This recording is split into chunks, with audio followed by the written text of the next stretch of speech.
Hi guys, welcome back to my channel. Ayan, panibagong update nga tayo ulit guys, no? At ngayong araw ay pupuntahan natin yung brinag natin, no, na binding stall sa may Calao Avenue. At ayan, samahan nyo ko guys na puntahan natin yung binding stall, kung nalagyan na ba ng sticker yung binding stall na blinag natin nun sa may Calao Street, no? Calao Avenue. At ayan guys, tara, samahan nyo ako.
So yun nga guys, nandito na tayo sa may Calao Avenue, no? At bago tayo dumiretso dun sa may binding stall na dito sa may Calao ay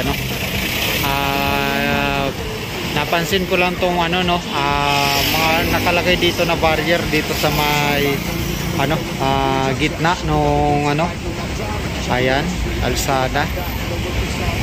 Napakaganda guys. At dati kasi walang harang to guys, no, yung barrier na yan, walang harang, ay hindi nakalagay dyan yung barrier na yan. So ngayon meron ng barrier. Ayan, at naiiwasan na yung mga nag-iikis-ikis na sasakyan dito, no. Ayan. Ayan, so dun pa banda guys sa bandang gitna yung binding stall na blinag natin noon. So yun ang pupuntahan natin. So ayan.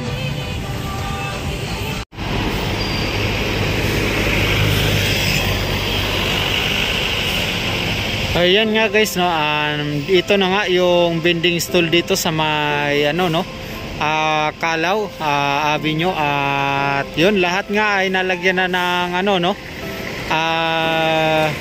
sticker. At dyan yung white and blue, yung number na lang guys, yung wala pa yung number ng stall, hindi pa nailalagay. Yung makikita nyo yung kulay white na mahaba, so yun yung hindi pa nailalagay dito, no. Ayan, at yun nga, lahat ng stall dito, yung 4 na stall na nakalagay ay yan, maayos nang nalagyan na ng sticker lahat. At dyan, napakaganda dito guys, no, sa Calao. At dyan, maliwalas. Ayan.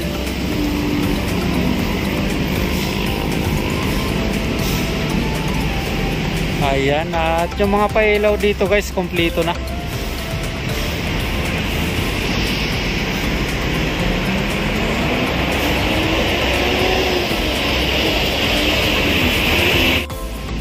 Ito na yung mga binding stool na to guys, no, yung mga yung blinag natin dito nung nakaraan sa dito sa may Kalaw, no, na kung saan nga ay wala pang sticker yan, at yan ngayon ay may sticker na.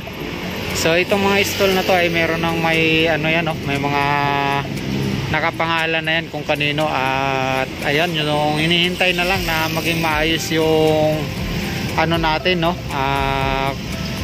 restriction sa ano Maynila dahil nga po sa pandemic, at yun hindi pa maayos yung ano natin panahon ngayon, dumadami pa rin yung kaso ng COVID, kaya yun ganito pa tayo sa ano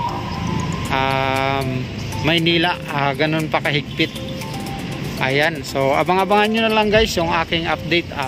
So yun nga guys, no, kung bago ka pa lang dyan sa channel ko, pa-subscribe naman at pahit na rin ang notification bell para updated kayo lagi sa aking mga video. At yan guys, hanggang dito na nga lang tayo, at sa mga susunod nating update, abang-abangan nyo na lang. At ayan guys, Batang Maynila, God first.